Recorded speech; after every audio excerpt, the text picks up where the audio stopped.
Shree Krishna says, although I am supremely independent, the ultimate personality, yet the gopis make him dance. Yashoda ties him up to the mortar wheel. Why did this happen? If you wish to describe somebody, you could describe the person by their external form. This guy is tall, stout, lean, dark complexion, fair, hunched back, whatever the form. Now, how do you describe the form of bhakti? So Narad says bhakti is of the form of prema, love.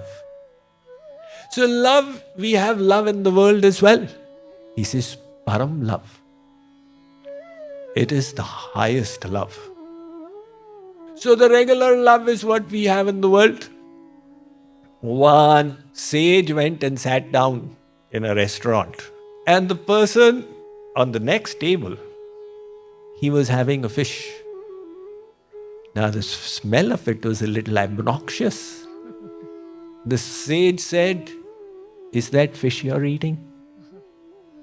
The person said, "Yes, I love fish." The sage said, "Impossible. If you love fish, then why would you be eating it?" You can say, "I like fish." You can't say, "I love fish." This is worldly love. So he says, I'm going to describe something different. Param love. Highest love. Highest could have one connotation. Extended quantity of love. Oceanic. This is the love of the saints. To give you an example, Annamacharya. He was a Talpaka Brahman in what is today's Andhra, Telangana. He was born in a very devotional family, and from his parents he learned music and all the stories of Venkateshwar Bhagavan. However, when he was 16 years old, he had gone to work on his father's farm a little away from their home, and there his hand got cut by the sickle. It was a little cut and a small incident, but that incident made him philosophic. He said, why did this happen? In this moment, who is there to help me? My parents are unable to do anything for me in this situation. Are they my real relatives? Who is my true relative? It seems that God is mine. I must go and search for him.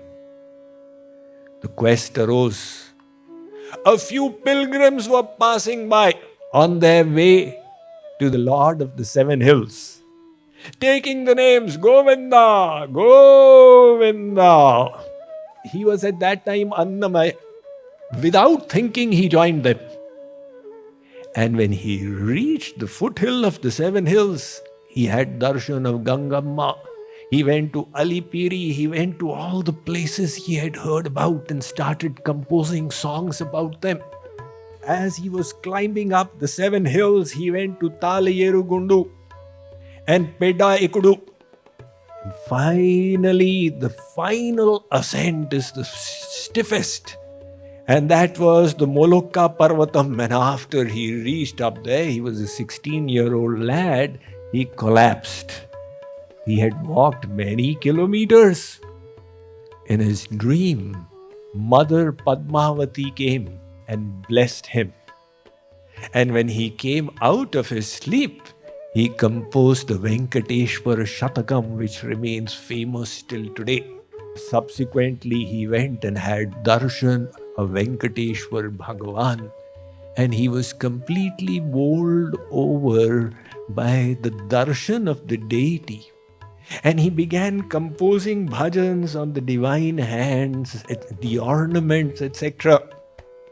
He then retired, went to a few of the holy places. The next day when he came back, unfortunately for midday, the curtains had closed. Most of the temples have this rule. that after the Raj Bhoga Arti, then the doors close and the deities take rest. But he interpreted it as the Lord denying him darshan. And he felt so overwhelmed. He felt that he was ineligible for darshan. He began crying and composing a verse. Am I so fallen that you will not accept me and reveal yourself to me? At that very moment, the curtain fell and the darshan was made available. The priests were astonished at the miracle that had taken place. So he bowed down and a mala fell. A garland fell from Venkateshwar Balaji. So if a singer would perform in front of a king, when the king was pleased, they would offer their garland as a token of appreciation.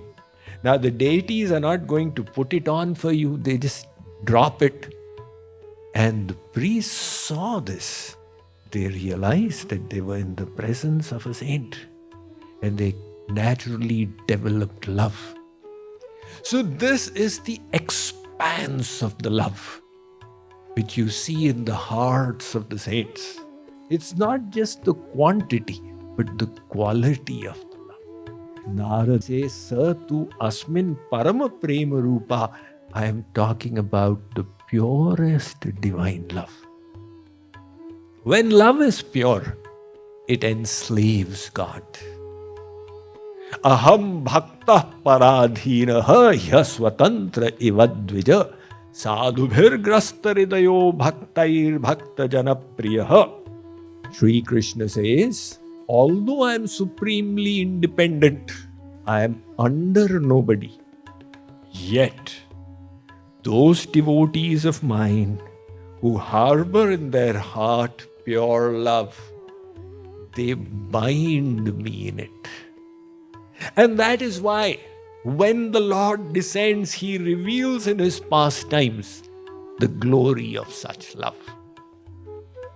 Albelo hamaro yaar prema ke bandhan mein nahi jaat samadhin yogin jai nachat ta the braj narin ki tar prema ke bandhan mein. Jagadguru Sri Kripaluji Maharaj describes that God is alabela. In the absence of love, He is the supreme. He is the ultimate personality.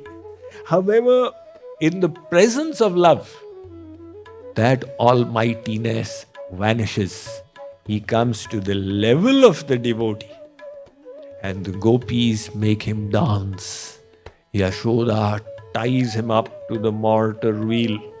Hence again, Kripaluji Maharaj said, Kahe khojat brahma ko shrutin richan bharmaya.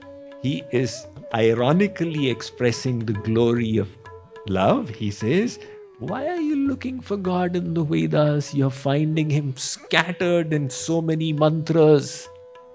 Yashumati kar ukhal bandhyo, dekhahu brajmah jay. Go and look in the land of Vrindavan. You will find the same Lord tied to the mortar wheel, bound by that highest divine love of Mother Yashoda. So, Narad is telling us he will speak of nothing less than that. He's got a beautiful gift to give to us.